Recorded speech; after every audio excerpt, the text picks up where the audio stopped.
Hi, it's Steve. In this video, we're going to show you how to repurpose the drum out of a front load washer into a backyard fire pit.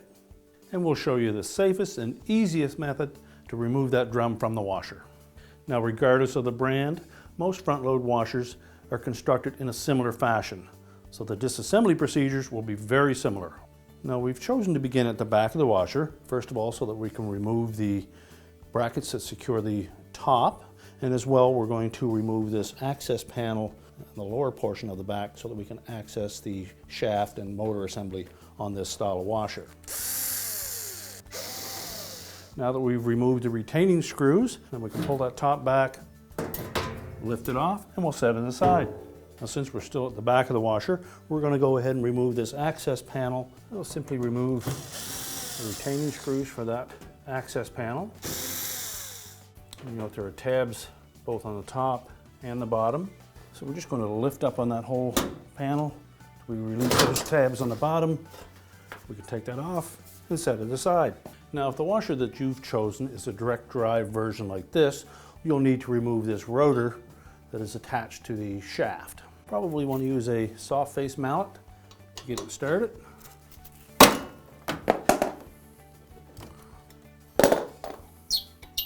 Now, next we're going to slide that rotor off of the shaft, keeping in mind the inside of this is covered with magnets, so it'll want to stick. Now, once we pull that off, we can discard that. Our next step will be to shift our focus to the front, where we need to remove the console and then the front panel. We first of all need to remove the detergent drawer. So slide it as far forward as it would go, release the locking tab, pull out the drawer, and discard it. As well, with all front console front load washers, there's typically one or two screws that are hidden in behind that detergent drawer. So now we'll remove those two screws from the front.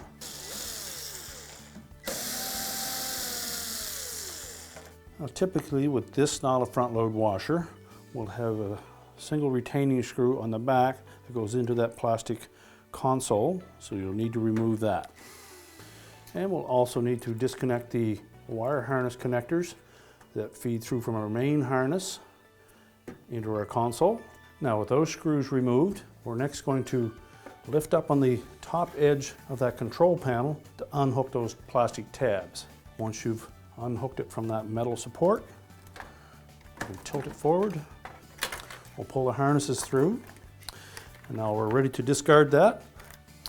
Now, with any front load washer, typically what we have is a door boot or door bellows. So before we can remove the front panel, we need to disengage that door bellows first. There's normally a wire band that wraps around there with a spring located typically in the bottom area. So we'll need to just pry that out, pull that band off, and then we can release the door bellows and push it back inside the washer.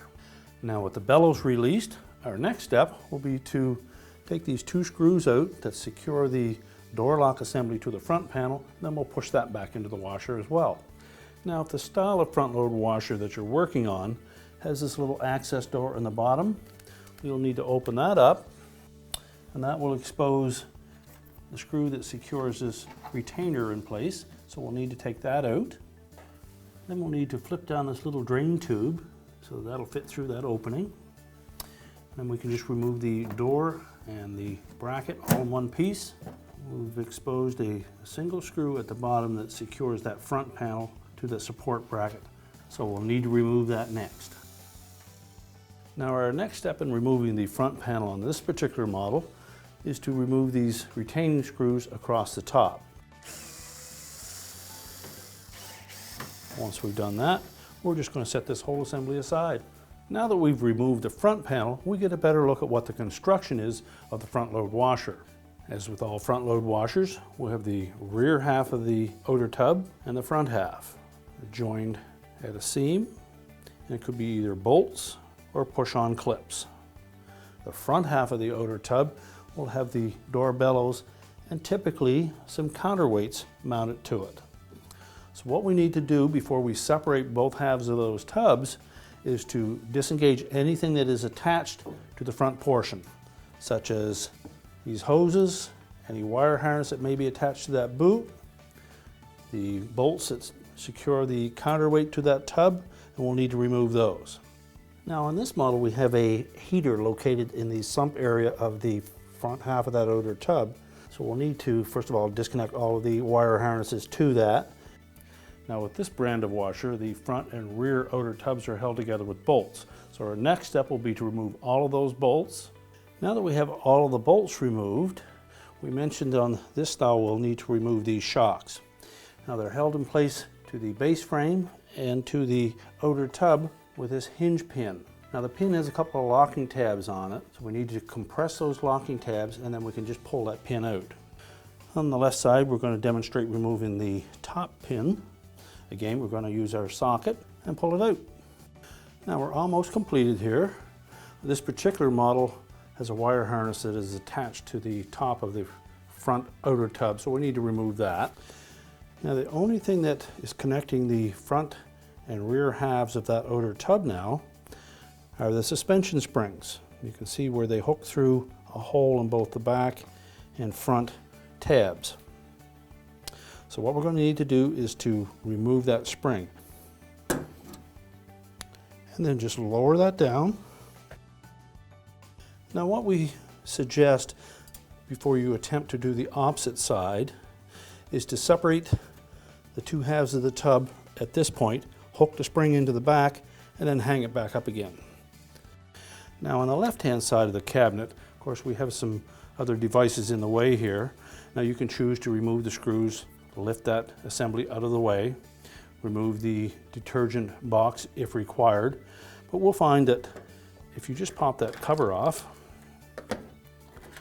take a pair of locking pliers, grasp that spring, and then you can lift up on it. At this point we can lower that down, and then from the front we can reach in and disconnect the spring. Now that we've separated the front half of that outer tub from the rear, we can pull it out through the front of the washer, and then we'll discard that. Now with the front half of the outer tub out of the way, we now have access to our spinner. Now if the shaft in that spinner is not rusted into the bearings, you should be able to easily slide that out through the front. But get a grasp with both hands, make sure the washer doesn't move, and pull it forward. We're now able to pull that whole inner basket out. Next we would want to remove the bolts that secure the spinner shaft assembly to that basket.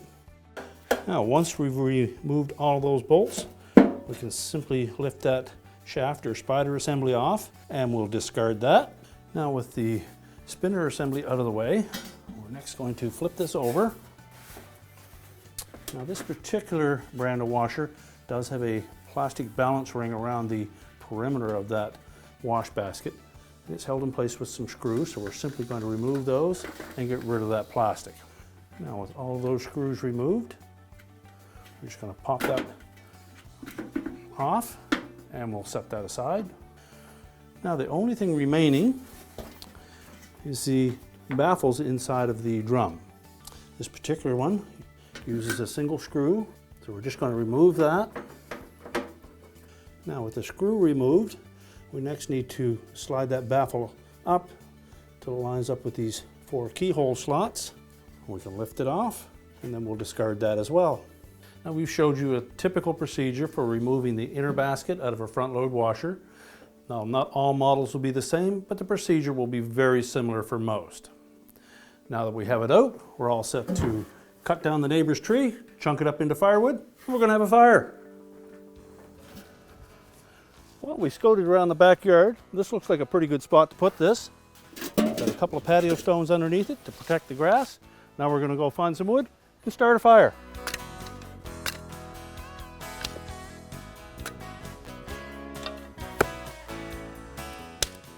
This looks like it's going to work just fine.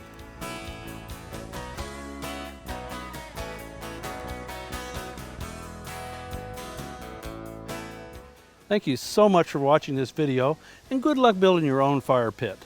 And be sure to subscribe so you don't miss a thing.